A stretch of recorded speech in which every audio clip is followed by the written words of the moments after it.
We're behind the Dream Chasers building at 57 South Main, kind of in between Dream Chasers building and the Black Hawk building next to that municipal parking lot.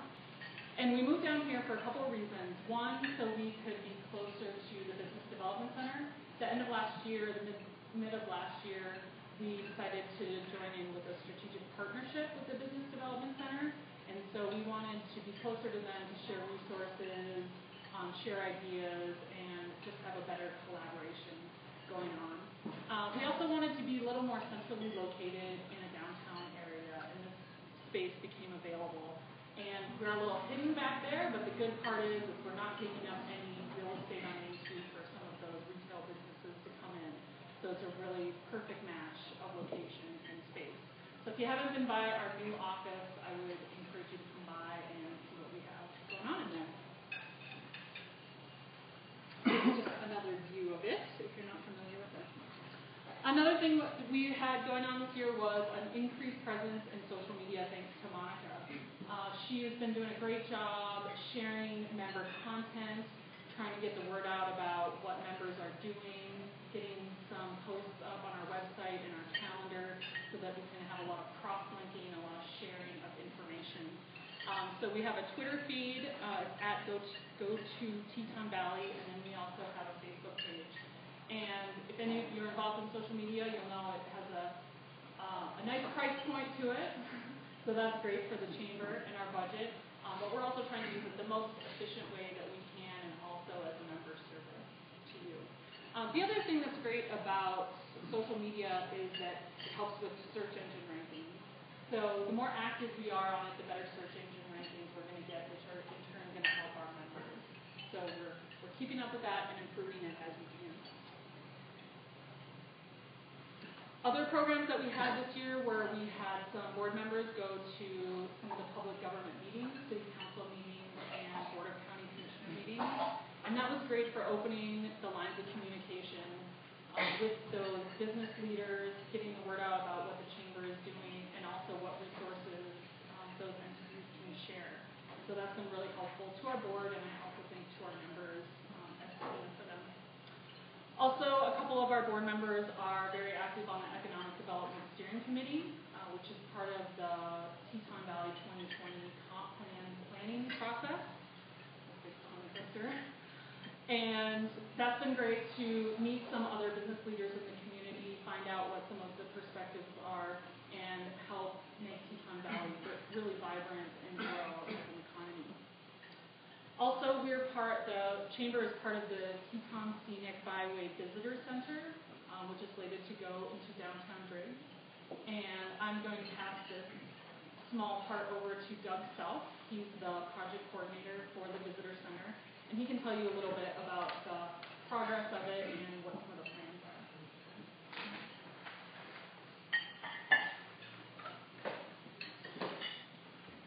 So the Scenic Byway Center has gone back to its original scope, which is more or less inside of this building.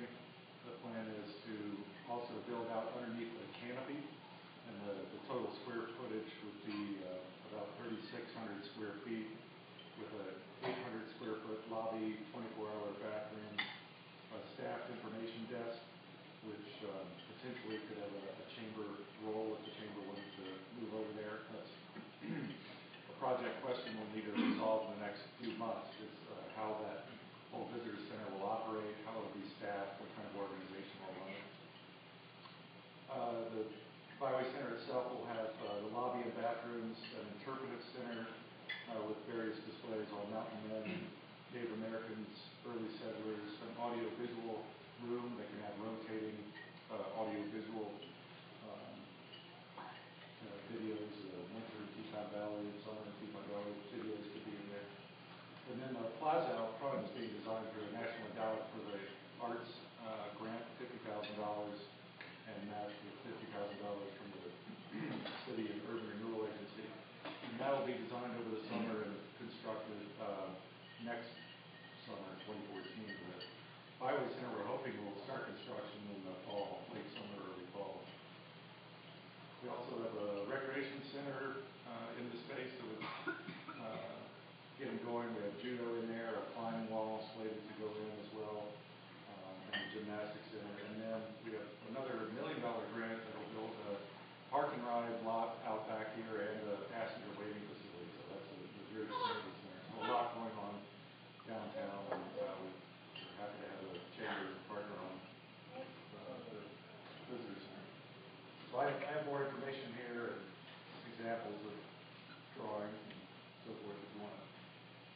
me afterwards. Thanks, Doug.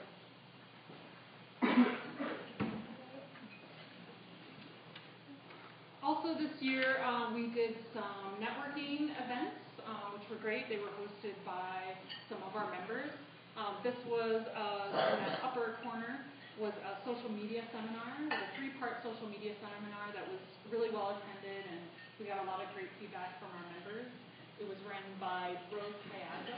She's an independent media consultant, social media consultant based in Jacksonville.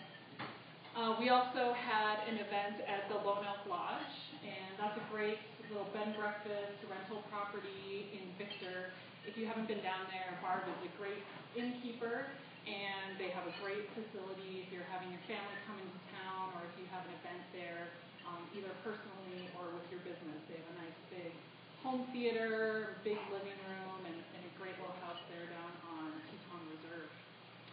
Then we also partnered with Bard to bring in Donovan Ripkema, who was a property rights consultant and also an economist, and talked a little bit about what's going on in downtown Driggs, how we can keep the economy vibrant, and how to balance a lot of the different interests around here, which was really interesting and also well attended in the same room that you guys are going tonight. And we also offer ribbon cuttings for both member and non-member businesses. If you've never been to one of our ribbon cuttings, you're really missing out because we have a pretty good time there.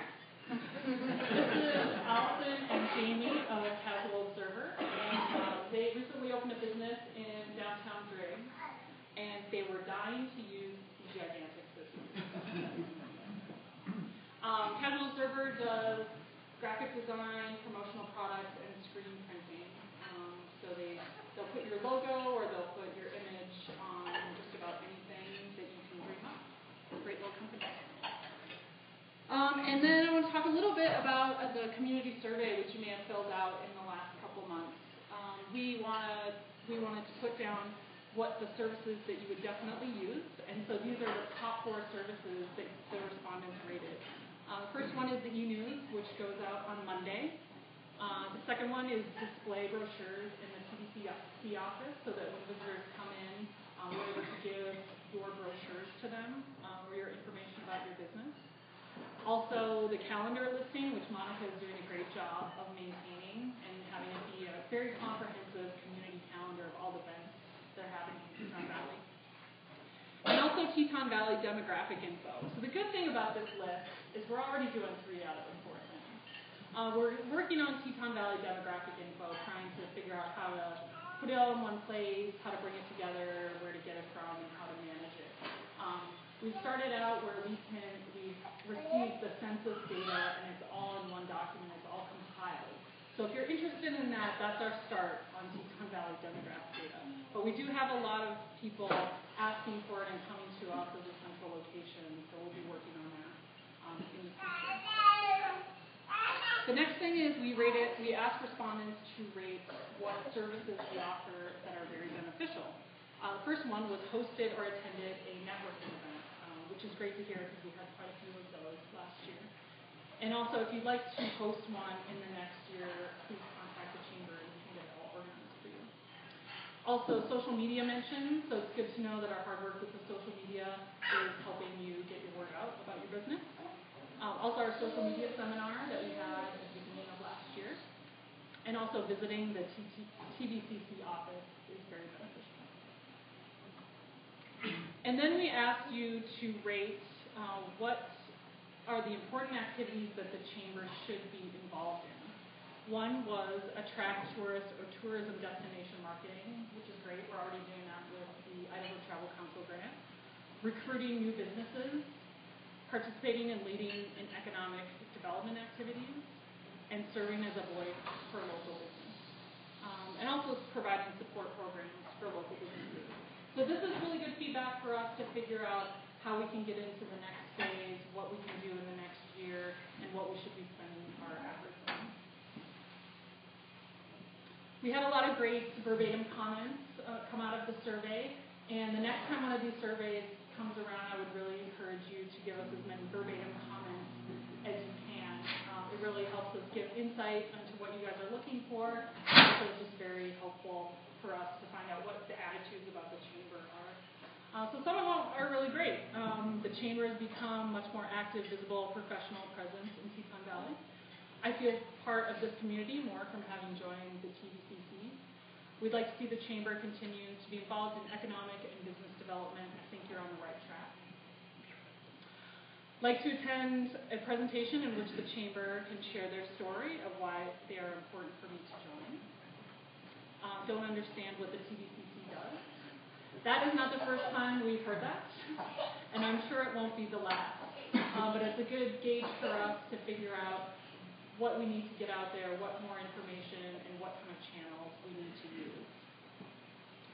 And I'm not very familiar with the TVCC yet, but it was a tool in deciding whether we wanted to relocate to Jackson, Wyoming, or Driggs, Idaho. Obviously, we picked Driggs, Idaho for Teton Valley. Then we also asked respondents to say what they don't want us to use our resources on: time, effort, money, any sort of resources that the chamber has. Buying promo items to the top. Money is better spent on a full-time office person to have doors open for visitors. Economic development would rather see efforts used more on promoting the region so people visit the valley. Should not be duplicating efforts, which is good. We're trying not to do that either. And large community event managing. So there's kind of a varied response there and a lot of interesting perspectives. And then I would also like to just give a little shout out to Grant Fargee. They're part of our leadership circle as a member. And Kevin Oyen, who's a former board member, started this program a couple years ago to give businesses a way to be an example in the community and show some leadership and some commitment to the economy here. And so I just wanted to recognize Grant Fargee as one of those members of our leadership circle. Thanks, Grant Fargee. Nobody here from Grant Fargee, but maybe you can get somewhere. So now we're going to pick 2 Valley Pass winners. Did everybody get their ticket in the boxes? We're going to do that.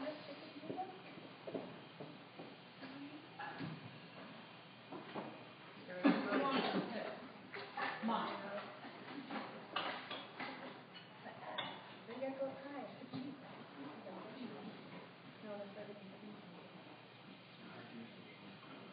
Number is 562043.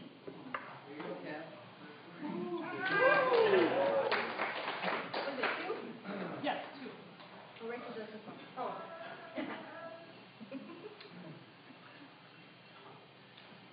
562050. Oh, yes.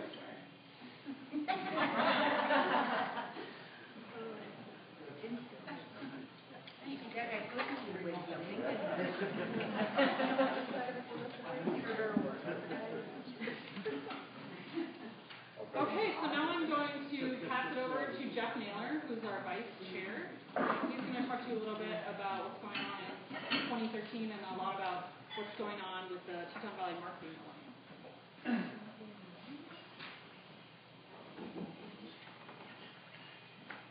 Let me know if you can't hear me in the back there. We don't have a speaker up here. So since the chamber is based on businesses supporting Teton Valley and each other, one of the projects that we'll be looking on this year is to grow our membership. Linda Scugins, who's new to the board, and Bob are putting together a plan to go out and actively recruit new businesses. Without the support of local businesses, the chamber doesn't exist. So the more businesses we have, the healthier the chamber is financially, and the more ability we have to keep them on and working a little bit more than 20 hours a week, and potentially even grow the staff a little bit from there. And eventually we would like to even hire in a paid director, ED, or president. I think it's great having a volunteer group, but at some point you, I think, really hit a plateau in terms of what you can get accomplished with volunteer folks. A great board that volunteers a lot of time, but we definitely need to grow the chamber, and membership will do that. Business-to-business events, we'd love suggestions from